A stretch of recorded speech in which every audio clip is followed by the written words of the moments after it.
ढूंढे नहीं मिलते हो ना ढूंढे से कहीं तुम, और फिर ये तमाशा कि जहाँ हम वहीं तुम। Does God exist?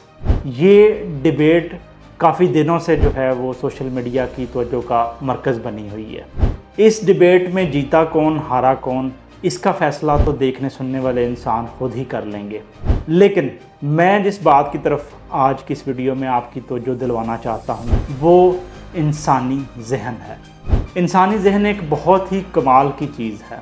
इसमें जब हम किसी चीज़ के बारे में ख्याल करते हैं या उसके बारे में डाउट करते हैं या अपने किसी नज़रिए को परवान चढ़ाते हैं तो ये एक टनल की तरह वो नज़रिया हमारे सामने खुल जाता है। एक टनल जो आपने अक्सर देखी भी होगी, एक सुराखनुमा होती है कि जिसके अंदर अगर घुस जाएं तो फिर उससे आगे ही इंसान चलता रहता है। उसके बाहर भी एक दुनिया एग्जिस्ट करती है, लेकिन इंसान जो है वो जब ख्यालात के टनल में चला जाता है तो वो उसी में बढ़ता जाता है और उसी में ही अपने शक को, अपने नज़रियात को मैच्योर करता है। यही वजह है कि इस तरह के जो सवालात हैं वो इंसान की ज़िंदगी में पैदा होते हैं।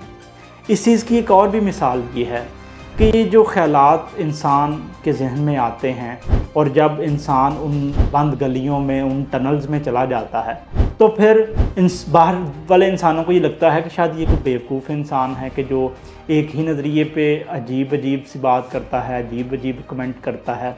लेकिन आप ये देखें कि आपकी ही सोसाइटी में ऐसे बहुत सारे लोग हैं जो बाज़ार में बड़े समझदार होते हैं, जो बड़े मुनासिब आदमी होते हैं, जिनकी फ़हम फ़रासत का एक लेवल जो है वो सोसाइटी ने मान लिया होता है। लेकिन आप देखते हैं कि ऐसे लोग बहुत सारे हमारी ज़िंदगी में, हमारी सोसाइटी में मिसालें हैं कि जो कभी कभी अपने ख़यालात की जो सुरंगें हैं वहाँ चले जाते हैं तो फिर अक्सरकारों को जो है वो ख़ुदकुशी करना पड़ती है। तो बाहर वाले इंसान तो ये सोचते हैं कि ये कैसी अक्ल है, ये कैसा सोच है कि इंसान जो है वो ख़ुदकुशी ही कर ले अपने किसी मसले में आके।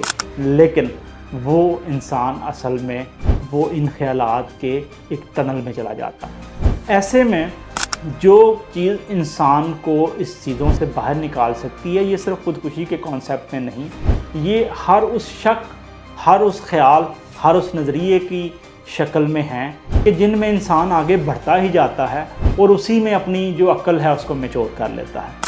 ऐसे में जो हल है वो इन ख़यालात में, इन अंधेर गलियों में अपने आप को डी प्रोग्राम करने का होता है।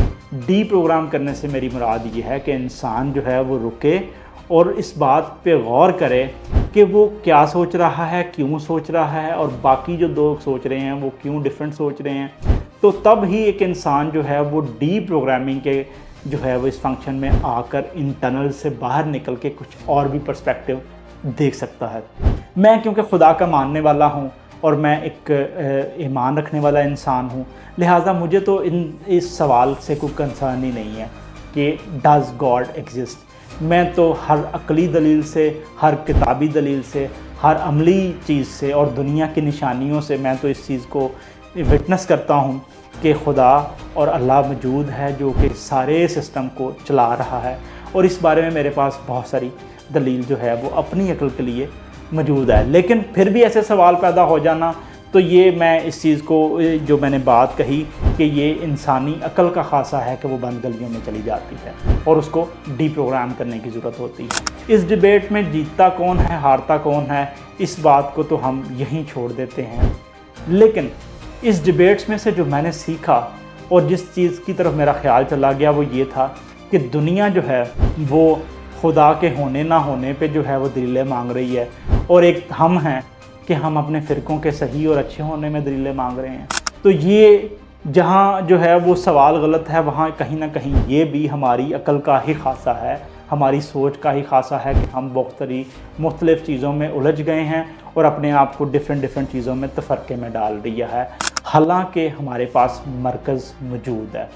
मरकज़ कुरान की शक्ल में, मरकज़ नबी अकरम सल्लल्लाहु अलैहि वसल्लम के उसवा हसन की शक्ल में मौजूद है। तो जब हम इसको मान लेते हैं तो बहुत सारे फ़िरके जो है वो अपने आप में दम तोड़ जाते हैं। दूसरी बात जो मैंने इस चीज़ से लर्न की वो एक आजिज़ी थी।